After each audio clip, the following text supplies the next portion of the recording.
Hello, my name is Taylor Reddington, and I will be presenting the New York School of Poetry.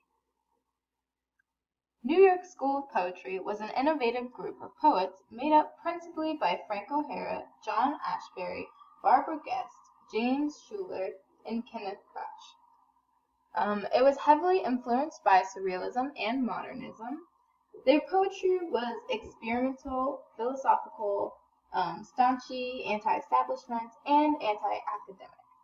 The group began writing in the 1950s. Their poetry is steeped in the facts, events, and objects of everyday life, and is characterized by an impulse to blur the boundary between art and life. The poets are known for their urbane wit, interest in visual art, and casual dress. Frank O'Hara was a dynamic leader of the New York School of Poets. From the beginning, O'Hara's poetry was engaged with the worlds of music, dance, and painting. It was not until O'Hara's Lunch Poems was published in 1965 that his reputation gained ground, and not until after his sudden death that his recognition increased. John Ashbery was recognized as one of the greatest 20th century American poets. Ashbery's poetry challenges its readers to discard all presumptions about the aims, themes, and stylistic scaffolding of verse.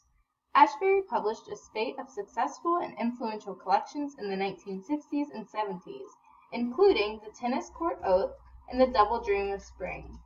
He was majorly influenced by the New York School of Poets. Frank O'Hara wrote Having a Coke with You, and this poem is a perfect example of the New York School of Poetry.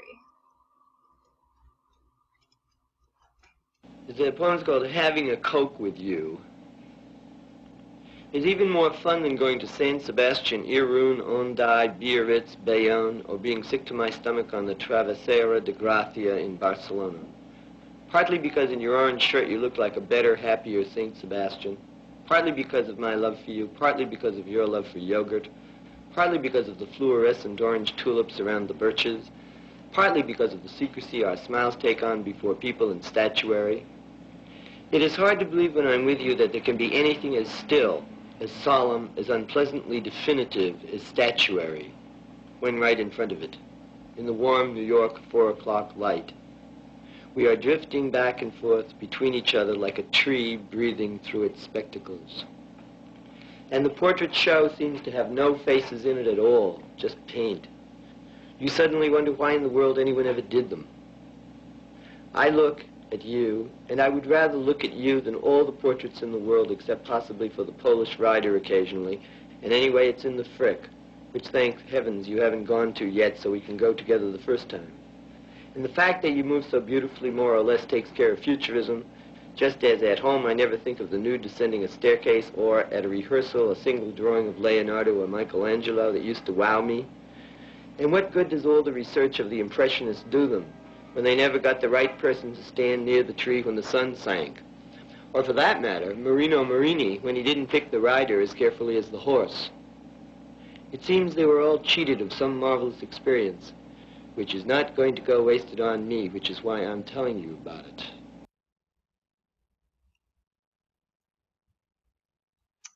The first stanza of the poem sets the scene. This poem is all about the moment, the sharing of a Coke with a lover, time being transformed by love. The phrase, partly because, is being repeated throughout this stanza, which puts emphasis on the reasons for this occasion to be so special, and those reasons are both concrete and romantic. From the orange shirt to pure, unadulterated love, from yogurt to those secret smiles. The momentum builds as the speaker introduces the statuary and states that he doesn't like them. They're so unpleasantly definitive and so still.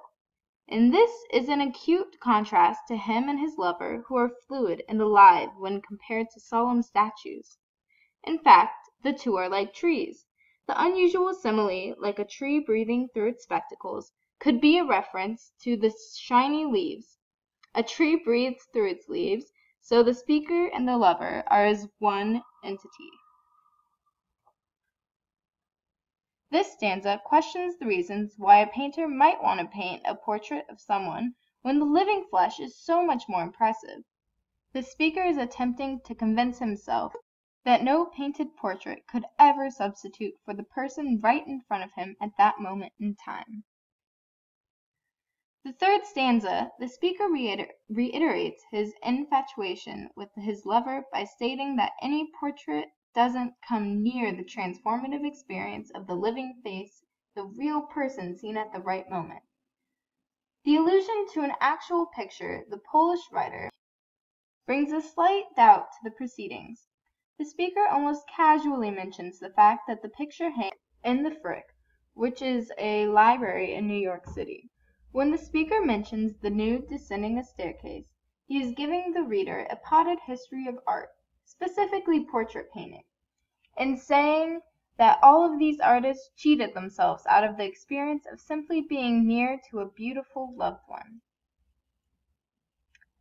The conclusion is that the still standing statues to the modern nude, nothing compares with what the speaker can see, feel, and experience in the moment, even if that moment includes a Coke, yogurt, and orange shirt. The love between two intimate people conquers all. The sensual nature of the passionate secret smile, the look, is what matters in the end.